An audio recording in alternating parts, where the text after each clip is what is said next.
President Trump escalating his push for the There is a relationship that exists without definition, a connection maintained through distance, a space where proximity and separation occur simultaneously, where engagement unfolds without commitment, where attention is paid without clarity ever fully arriving. This is not about conflict. This is not about alliance. This is about the structure of uncertainty itself, how it operates, how it persists, how it becomes the relationship.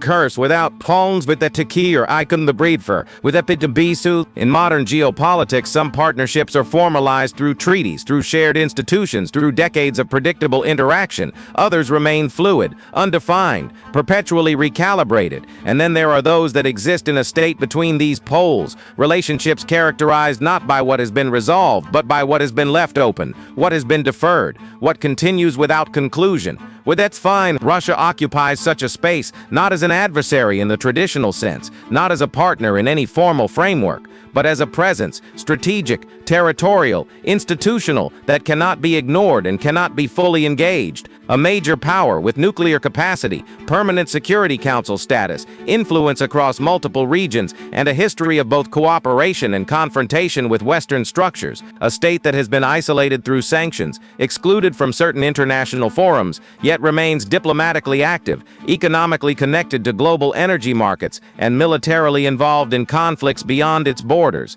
The United States has maintained various postures toward Russia over decades: containment during one era, partnership attempts in another, strategic competition more recently. But in the years surrounding the Trump administration, before it, during it, and after it, the posture became something else, something harder to categorize. Donald Trump entered office in January 2017. His campaign had been marked by statements suggesting a different approach to Russia than his predecessors had taken. Not hostility, not necessarily warmth, but openness to dialogue, references to potential cooperation, comments about reassessing NATO commitments, remarks that departed from bipartisan consensus. This generated attention, questions, concerns within established foreign policy circles, investigations into whether Russian actors had interfered in the 2016 election, debates over what influence, if any, existed between Moscow and the incoming administration.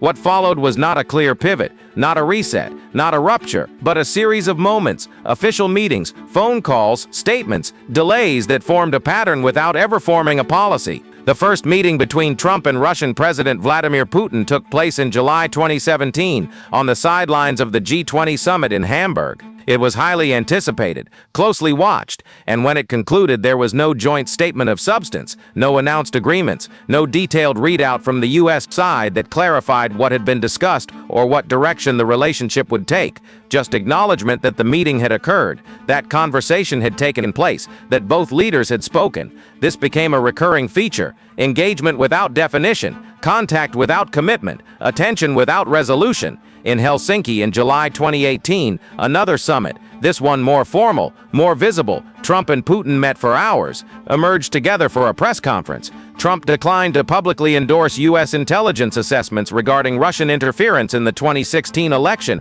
while standing beside Putin. This created immediate reaction from members of his own party, from intelligence officials, from allied governments. But there was no policy reversal announced, no lifting of sanctions, no fundamental shift in NATO posture, no withdrawal from European defense commitments. What Helsinki represented was not a change in structure. It was a moment of tonal dissonance, a public divergence between rhetoric and institutional continuity. The sanctions imposed during the Obama administration remained. Additional sanctions were applied during the Trump years. Military aid continued to flow to Ukraine. NATO exercises proceeded. U.S. forces remained stationed in Europe. And yet the perception persisted, among allies, among adversaries, among analysts, that something about the U.S.-Russia relationship under Trump was different, not in its formal mechanisms, not in its legal frameworks, but in its atmosphere, its tone, the space between what was said and what was done. Russia, for its part, did not alter its fundamental course. It maintained its position in Syria, continued its support for separatist forces in eastern Ukraine, did not withdraw from Crimea, annexed in 2014, did not reduce its military modernization programs, did not cease its cyber operations or its influence campaigns in foreign democracies. Moscow operated as it had before Trump's election, as it would after his term ended, pursuing what it perceived as its strategic interests, testing boundaries, calibrating responses, maintaining pressure where it deemed necessary. The question that emerged during this period was not whether the United States and Russia were cooperating or confronting one another. The question was whether either side fully understood what the relationship was becoming, whether uncertainty itself had become the defining characteristic, whether the absence of clear signals, from Washington especially, created a strategic ambiguity that both complicated and sustained the interaction. When Trump left office in January 2021, the relationship did not reset. The Biden administration adopted a more conventional posture, publicly critical, sanctions-oriented, focused on rebuilding alliances, clearer in its messaging, more predictable in its responses. But the questions raised during the Trump era did not disappear. They remained embedded in how Russia perceived American consistency, how allies assessed U.S. commitment, how global observers interpreted the durability of American foreign policy frameworks. By early 2022, Russia initiated a large-scale military operation in Ukraine.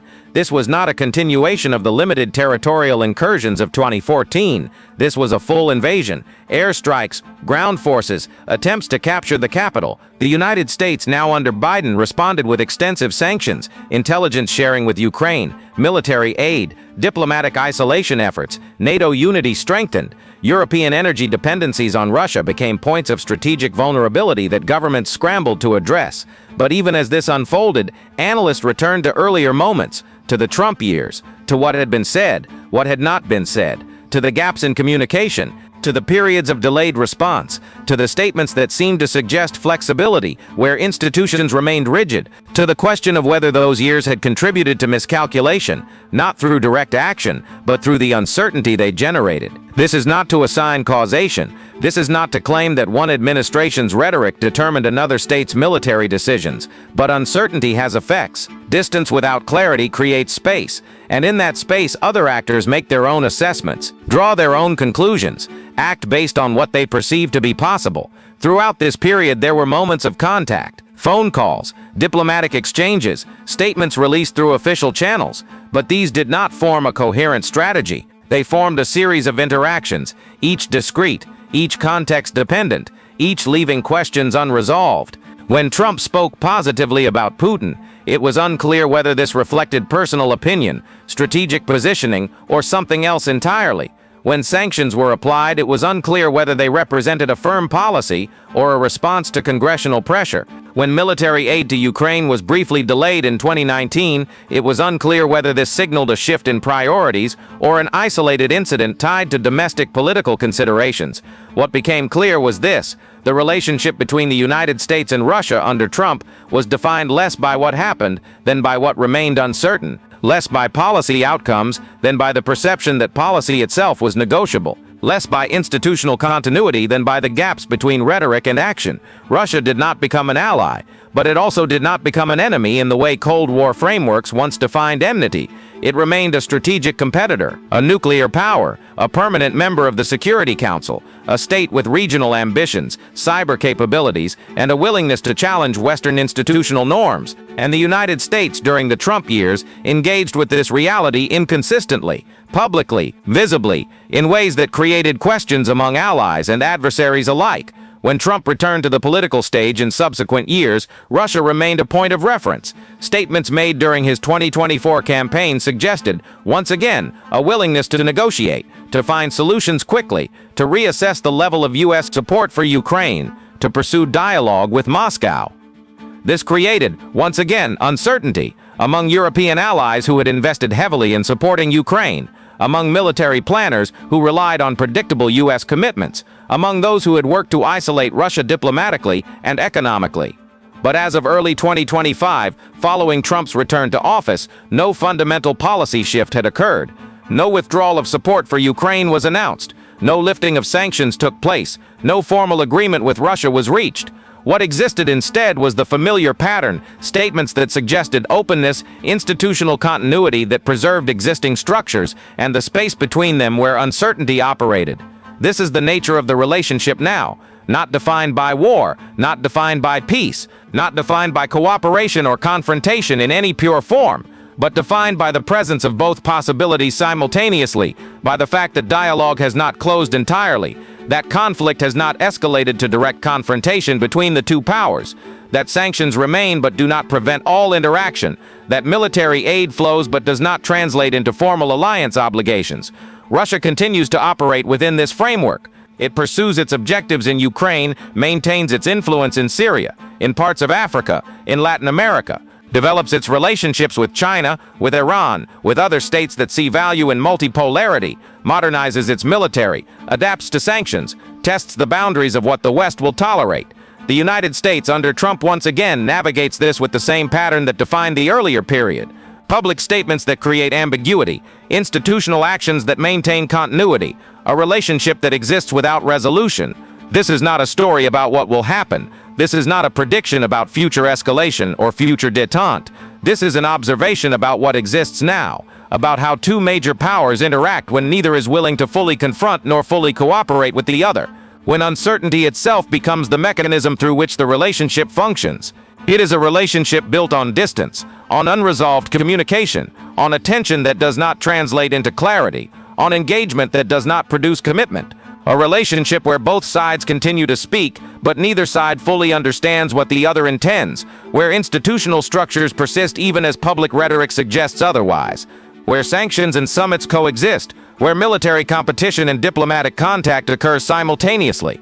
And so the relationship endures, not through resolution, not through agreement, but through the sustained presence of questions that remain unanswered, through the space between what is said and what is done, through the gap between perception and policy, through the fact that neither side has decided to fully close the door or fully open it. This is the geopolitical reality. Not crisis, not partnership, but an ongoing, undefined interaction, one that shapes global security architecture without declaring its nature, one that influences allied calculations without offering certainty, one that continues because neither escalation nor resolution has proven more advantageous than the state of permanent ambiguity. The relationship remains, the questions remain, the uncertainty remains, and in that space, both powers continue to operate, watching, calibrating, responding, never fully withdrawing, never fully committing, never fully resolving what lies between them.